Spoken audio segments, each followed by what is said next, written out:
Hey guys, Jared Lintner here with Trey from Shimano. We're here talking about the Curado DC, and I had the opportunity of fishing with it over the past couple days, and I'm like, all right, Trey, what is the deal with this thing? And you said, I know how you fish, put it on setting number 2, and let me know what you think. And my response to you was, this thing is awesome. And I'm like, okay, first of all, what's that sound? And why is it so smooth? And why can I cast this braid further and not get backlashes?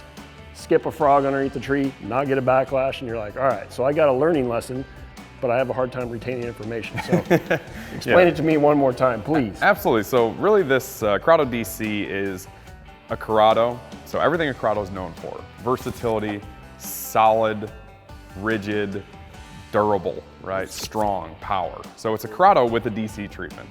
So ultimately, all we did to this reel was change the B-side plate and the brake on it. It's an IDC4 brake, which is only an external dial. We developed this IDC4 specifically for our market. This is a couple years worth of testing, having guys fish with different DC reels, getting feedback on them. And basically we came down to 4 settings for our market. Number 1 is gonna give you max distance. So number 1 is gonna be best with braided line in ideal conditions, right? If it's blowing, I don't recommend number 1. But if it's calm, flat, those hot summer days or those summer mornings. Yeah, especially when you're throwing a big Zara spook out there and you want to get it a mile from the boat. Schooling fish in the fall. Number 1 is going to be your best friend for really reaching out and touching those fish that are a long way away. Number 2 is going to be your braid or mono mode. So if you're using either braided line or monofilament, you're going to set it and forget it on number 2. You can do 95% of what you're going to do with those 2 line types on number 2.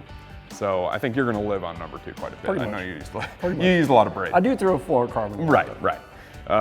And number 3 is going to be fluorocarbon mode. So with your throwing fluoro, doesn't matter the technique, the bait, whatever. If you're throwing fluoro, best on number 3.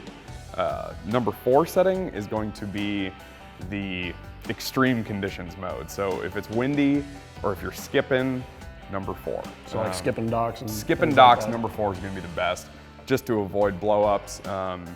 Really make it easy on you to skip. I think you may be able to get away with skipping on number 2 or number 3, but a lot of guys are going to enjoy the comfort and like the safety of skipping with number 4. Well, I experimented with it, and you're right. I mean, it causes a lot less headaches. Yeah, I mean, I promise you. And you know how many times you skip a jig under there and that thing eats it like immediately, and then you're like, oh wait, I've got to peel out this backlash real quick. But never a good situation. Yeah, that's going away.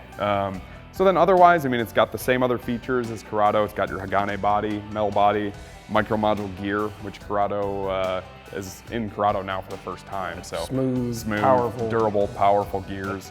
Really precise alignment on the gear teeth that's going to make them last a lot longer. It's got the same big handles that we put on the Curado. I noticed it's a different color. Yes, it is. It's green. It's a green handle. That looks sweet. Oh, I think like every guy I know who already bought the Curado K is going to buy this handle to put it on it. So, yeah, including you. But they're going to be $249. So that's it? $249.99, which we've never introduced a DC reel. That's crazy. They've all been double that price. Yeah. So, I mean, this is going to be really accessible from your tournament pros all the way to your guys down who are just learning to use a bait caster. This is going to be awesome. One thing you did tell me, because I asked about the spool tension knob, I was like, so you'd make adjustments with that, and you told me no, leave it factory, from the factory, because use your outside.